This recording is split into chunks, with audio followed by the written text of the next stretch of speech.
Early life of Ashoka the Great. Devanampriya Priyadarshi Samrat Ashoka, also Asoka, Ashoka Maurya, was the grandson of Chandragupta Maurya and the son of the second Maurya emperor Bindusara.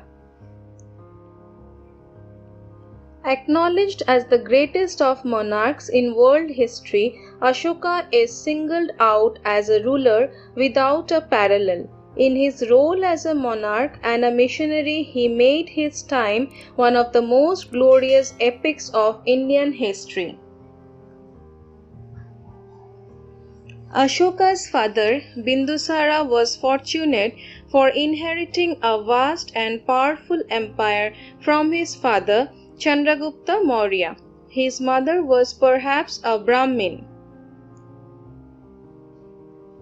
The year of birth of Ashoka was 304 BC, when his grandfather Chandragupta was still ruling the empire. Ashoka means happiness, joyfulness, and without grief or sorrow. Legends lead us to understand that Ashoka was the most intelligent among many sons of his father. He was energetic, fearless, strong, and possessed great military skills. When Ashoka was 18 years old, Bindusara appointed him as his viceroy of the province of Avanti, which had its capital at Ujjaini. This took place in the year 286 BC, and the young prince soon showed his ability as well as individuality in his works. There at Ujjaini, Ashoka married a lady of the famous Sakya clan to which Buddha belonged. Her name was Vidisha Mahadevi Sakya Kumari. Apparently, her birthplace was Vidisha, modern Bhilsa. When Ashoka was 20, Mahadevi gave birth to a son who was named Mahendra. 2 years later, in 282 BC, a daughter was born to Ashoka named Sanghamitra. In future, both Mahendra and Sanghamitra played great role in the spread of Buddhism when their royal father sent them preach that religion outside India. When Prince Ashoka was working as the viceroy at Ujjaini, Prince Susima, the eldest son of Bindusara, was serving as his father's viceroy at Takshila. A revolt of the people of Takshila broke out at that time for the misdeeds of the wicked officers, which Sushima failed to suppress. Thereupon the emperor sent Ashoka to Takshila to suppress it, which he did. Ashoka thus served as the viceroy of Takshila after serving as the viceroy in Ujjaini. There is also reference to a second rebellion in Takshila, which Ashoka fated and suppressed.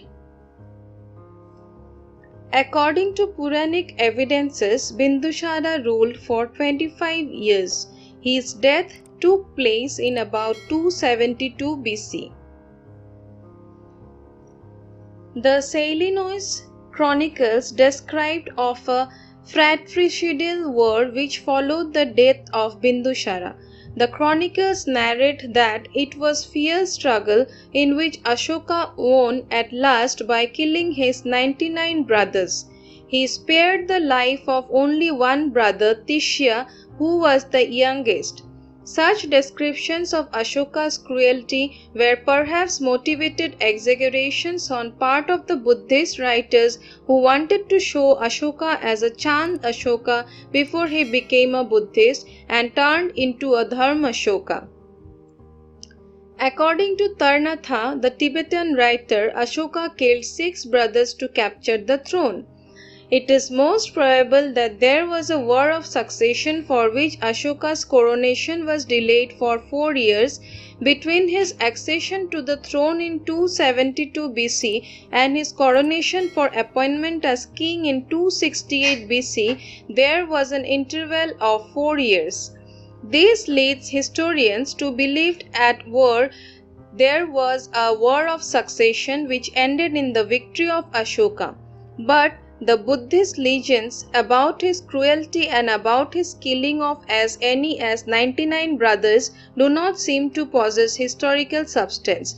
He was perhaps not as cruel as shown in this Buddhist text. In some of his inscriptions, which were erected long after his coronation, Ashoka refers to his brothers and sisters and other relatives for whose welfare he was most anxious.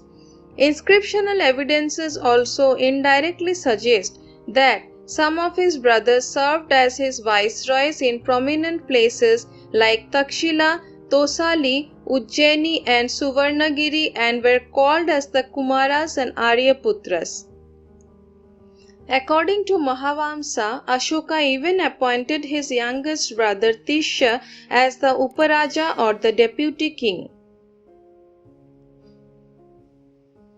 The traditions maintain that Ashoka captured the throne with the support of the ministers of the late monarch, headed by the chief minister Radhagupta. After coming to the throne and having consolidated his power after 4 years by coronation, Ashoka found himself the all-powerful ruler of a great empire extending from the Kabul valley to the Brahmaputra and from the Himalayas to the Godavari Krishna basin and Mysore in the south. The empire of Ashoka thus was an all-India empire except for the territories of the Cholas, Pandyas, Satyaputra and Keralaputra in the Tamil land of the far south. But this empire of Chandragupta, Bindusara and Ashoka did not include one prominent land which was just adjacent to the heartland of the Maurya Empire, namely Magadha. It was Kalinga.